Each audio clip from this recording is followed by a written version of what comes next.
मित्रों, आपकी बात आपके साथ राकेश मोहन त्यागी यूट्यूब चैनल के इस 193वें अंक में आप सभी का हार्दिक स्वागत और अभिनंदन।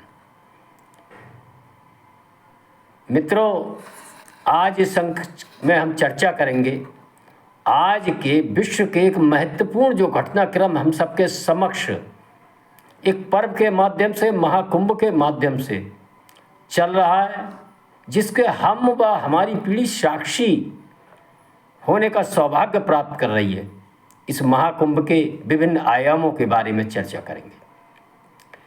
मित्रों, ये महाकुंभ देखने का सौभाग्य हमारी पीढ़ी को 147 वर्ष बाद मिला है और ये सौभाग्य आने वाले 147 वर्ष बाद में जो भी पीढ़ी होगी उसको ही मिल पाएगा। इसलिए हम सबको इस पर्व की महत्ता को, अपनी सांस्कृतिक इस महान एकता के संदेश देते हुए इस महाकुंभ पर्व के बारे में ज़्यादा से ज़्यादा जानना चाहिए, समझना चाहिए और देखना भी चाहिए। मित्रों, जब हम अपने परंपराओं, अपनी रीति, अपने रिवाज, अपने त्योहारों को, अपने इतिहास को, अपने सांस्कृतिक इन आयामों को के बारे में ज़्यादा से ज़्यादा जानेंगे, तभी इन्हें पहचानेंगे और इन्हें समझ पाएंगे और अपने को भी जान पाएंगे। और ये जानने समझने के क्रम को आने वाली पीढ़ी को भी हम जन्मा पाएंगे, समझा पाएंगे। क्योंकि जिस प्रकार हमारे पूर्वजों ने दसियों हजारों वर्षों से इन सुंदर परंपराओं को किस प्रकार समृद्ध करते हुए, इन सांस्कृतिक परंपराओं को आने वाली पीढ़ी को सौंपते हुए एक लंबा सनातन के रास्ता हम सबके समक्ष एक इतिहास प्रस्तुत किया है और हर आने वाली पीढ़ी ने उस इतिहास को समृद्ध करने का काम किया है, उस इतिहास को आगे बढ़ाने का काम किया है। आज ये सुअवसर हम सबको प्राप्त हो रहा है कि हम अपने इस ऐतिहासिक कुंभ मेले की महत्ता को समझें, जानें और पहचानें। मित्रों, मैंने इससे पूर्व के अंक में मैं भी 192वें अंक में कुंभ की महानता, कुंभ के पौराणिक संदेश व कुंभ की प्राचीनता के संबंध में, किस प्रकार महात्मा बुद्ध ने कुंभ के बारे में क्या विचार कहे थे और विभिन्न महाराजाओं के समय आने वाले विदेशी यात्रियों ने किस प्रकार कुंभ की महत्ता, कुंभ की विशालता, कुंभ की दिव्यता, भव्यता के संबंध में और यहाँ रहने वाले राजा महाराजाओं के कुंभ के अवसर पर दिए जाने वाले दान और उनकी दानशीलता के संबंध में चर्चा की है। उसके संबंध में मैंने आपके समक्ष चर्चा की थी। मित्रों, साथ ही मैंने चर्चा की थी किस प्रकार इस सनातन संस्कृति के इस राष्ट्रीय पर्व को किस प्रकार समय समय पर विभिन्न विदेशी आक्रांताओं ने, विदेशी शासकों ने इसके महत्व को कम करने का और इसको खत्म करने का षड्यंत्र किया था, इस पर हमले किए थे और किस प्रकार आक्रांताओं ने क्रूरतम अत्याचार किए थे, उनके संबंध में भी मैंने आपके समक्ष सूक्ष्म जानकारी देने का प्रयास किया था। साथ ही वर्तमान समय में कुछ राजनीतिक दलों द्वारा, खासतौर से इंडी गठबंधन, समाजवादी पार्टी नेता व अन्य विपक्षी नेताओं द्वारा जिस प्रकार कुंभ जाने को, कुंभ स्नान को, गंगा स्नान को पुण्य पाप से जोड़कर किस प्रकार सनातन संस्कृति, रीति रिवाजों का उपहास, मजाक और उपेक्षा का भाव दिखाने का जो दुस्साहस कर रहे हैं, उसके संबंध में भी उस अंक में चर्चा की थी। मेरा आप सभी से अनुरोध है, जिन मित्रों ने, जिन बंधुओं ने उस चर्चा को नहीं सुना है, मेरा अनुरोध है वह उस चर्चा को जरूर सुने। सुनकर यूट्यूब पर इसको लाइक करें पसंद आने पर और ज़्यादा से ज़्यादा शेयर करें, तथा जिन मित्रों ने चैनल सब्सक्राइब नहीं किया है, मेरा अनुरोध है वो चैनल को सब्सक्राइब भी करें।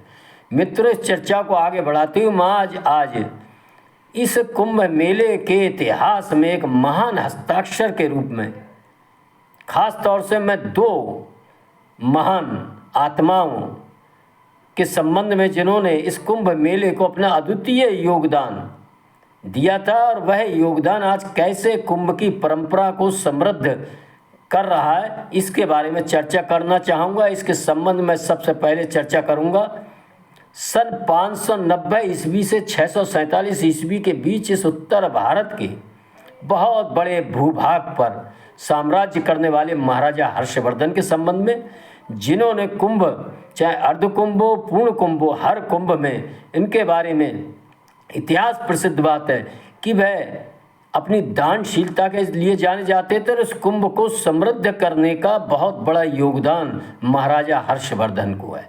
महाराजा हर्षवर्धन बताया जाता है 75 दिन इस स्थान पर रहकर अपनी सारी संपत्ति का दान तब तक करते रहते थे जब तक उनके राजसी वस्त्र भी दान में नहीं चले जाते थे, और वह अपनी बहन से कुछ वस्त्र उधार लेकर अपने शरीर पर धारण कर तभी वह कुंभ क्षेत्र छोड़ते थे।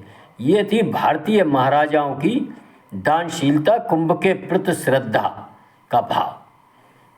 और कुंभ के इतिहास में इसीलिए महाराजा हर्षवर्धन का नाम 16 अक्षरों में लिखा हुआ है। मित्रों, इसके बाद मैं चर्चा करूंगा कुंभ संबंध में। आप सब भी लगातार सुनते रहते होंगे अखाड़ा, ये अखाड़ा, वो अखाड़ा, ये आखिर इन अखाड़ों का इस कुंभ के साथ क्या संबंध है, इन अखाड़ों का निर्माण क्यों हुआ था और कैसे हुआ था, इसके संबंध में मैं आपके समक्ष चर्चा करना चाहूँगा मित्रों। और ये चर्चा हम सबको जानना ही चाहिए, जानना ही नहीं समझना भी चाहिए, याद भी रखना चाहिए कि किस प्रकार हमारे पूर्वजों ने हमें एकता के सूत्र में पिरोने के लिए कैसे हमारे आयोजनों के बीच सारा सिस्टम, सारी योजना तैयार कर कर आने वाली पीढ़ियों को सौंपी थी, जो शताब्दियों से हम सबको उस एकता के सूत्र धागे में बांधे हुए, जिस कारण हम समय समय पर अगर कभी बटे और कटे मिटे तो फिर पुनः इन्हीं सूत्रों का सहारा लेकर, इन्हीं के आधार पर, कुंभ जैसे आयोजनों के आधार पर हमने अपनी एकता का प्रचंड प्रकटीकरण भी किया हर 12 वर्ष बाद। मित्रों, हमने इन सूत्रों को पहचान कर बंटना मंजूर नहीं किया, कटना मंजूर नहीं किया, मिटना मंजूर नहीं किया। हम लगातार लड़े अपनी संस्कृति को समृद्धि के रास्ते पर, अपने देश को समृद्धि के रास्ते पर, अपने समाज को समृद्धि के रास्ते पर ले जाने का एक लंबा रास्ता तय करते हुए कुंभ जैसे आयोजनों के माध्यम से ये हम आगे बढ़ते रहें और आगे बढ़ते रहेंगे। इस संबंध में हम सबको समझना चाहिए। मित्रों, भारतवर्ष के महान सपूत आदि गुरु शंकराचार्य महाराज ने 8वीं शताब्दी के अंदर सनातन संस्कृति की रक्षा, सुरक्षा और इसके संवर्धन के लिए, क्योंकि तब तक विदेशी क्रूरतम आक्रांताओं का आक्रमण करने का दौर भारतवर्ष पर शुरू हो गया, और उस काल को और आने वाली परिस्थितियों, चुनौतियों को ध्यान में रखते हुए आदि गुरु शंकराचार्य जी ने इस देश को एकता के सूत्र में पिरोते हुए, हम सबको मालूम है किस प्रकार 4 पीठों का निर्माण किया था, और इन 4 पीठों का संचालन और सनातन संस्कृति की सुरक्षा के लिए 13 अखाड़ों का भी गठन किया था। इनका उद्देश्य, जैसा कि मैंने बताया था, हिंदू धर्म और वैदिक संस्कृति की रक्षा करना है। मित्रों, इसमें उस समय के जो धार्मिक जो पंथ थे, शैव, वैष्णव और उदासीन पंथ के मान्यता प्राप्त 13 अखाड़ों इनमें बांट कर बनाया था। इनमें शैव पंथ के सबसे ज़्यादा 7 अखाड़े का निर्माण किया था। मित्रों, इनमें पहला श्री पंचायती अखाड़ा महानिर्वाणी प्रयागराज, और दूसरा पंच अटल अखाड़ा चौक हनुमान वाराणसी में स्थापित किया था। मित्रों, तीसरे नंबर पर श्री पंचायती अखाड़ा निरंजनी दारागंज प्रयाग में जिसका मुख्यालय है, और चौथा श्री तपोनिधि आनंद अखाड़ा पंचायती त्र्यंबकेश्वर नासिक के अंदर स्थापित किया था। मित्रों, इसी प्रकार श्री पंचदशनाम जूना अखाड़ा बाबा हनुमान घाट वाराणसी में स्थापित हुआ था, और छठा अखाड़ा श्री पंचदशनाम आभान अखाड़ा दशरामेश घाट वाराणसी में स्थापित किया गया था।